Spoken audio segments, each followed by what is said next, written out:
What you're looking at here is a very simple photo of some popcorn about to be made. There is no pre-planning involved here, no special tricks, no special editing or anything like that. It was just a quick impromptu shot.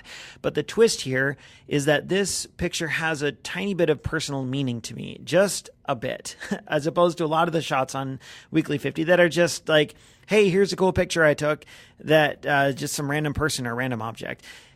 I don't like to post pictures of my family, my house, my kids, anything like that on Weekly 50 because I don't like those to be super duper public. It's not because I don't take pictures of personal things. I just like to keep those a little closer to the chest. But this one here, even though it's not super personal, I wanted to share anyway because I just like the photo. So to set the scene here, my wife and I were sitting down to watch Netflix one evening after the kids are in bed, and we often make homemade popcorn.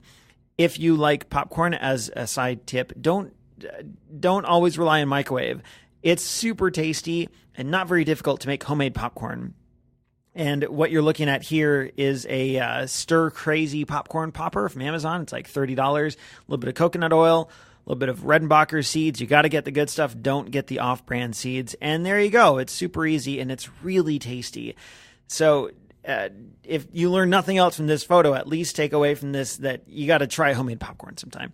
Anyway, I saw the popper sitting on the counter with a jug of kernels behind it, the coconut oil next to it, and I thought this would make a really cool photo. So I grabbed my D200 because it had my 50 lens on it, and I took a few pictures. My 7100, my D7100 would have been nice, but I didn't want to spend 20 seconds switching lenses. It had my 35 on it, and that's one disadvantage of primes. You have to... It involves a lot of physical work if you want to switch to a different focal length, whereas on a zoom lens, you just zoom to a different focal length. But anyway, the D200 with the 50 on it allowed me to get enough light to shoot this at ISO 400. 800 was a little too grainy for my taste. And I used f1.8 to get a shallow depth of field. I was standing a little farther back, so there was a little more room to play with the depth of field at f1.8. If you're really close to things, it can be a little too shallow at f1.8. But here, f1.8, I needed to let in a ton of light because there wasn't much available light. And I wanted to get the popcorn in focus and the background blurry. The problem with that is the shutter speed was 1/20th of a second in order to get a good overall exposure, which is too slow when shooting handheld.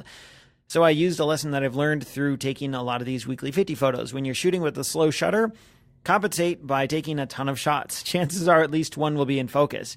And it worked out here. Of the, 10 or so pictures that I fired off rapidly, this one was in focus. And the trick with this composition was the angle of the shot. Do I shoot high? Do I shoot low?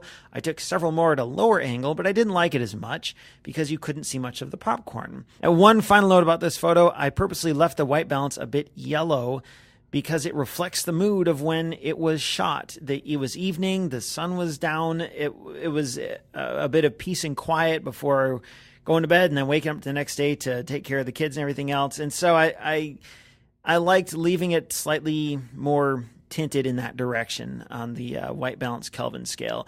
The lesson here is don't overthink and don't over edit. Sometimes it's nice to do that, but sometimes it's nice to just enjoy taking a picture for what it is and don't spend too much time reading things into it and over messing with it in post. Just take a picture and enjoy it for what it is.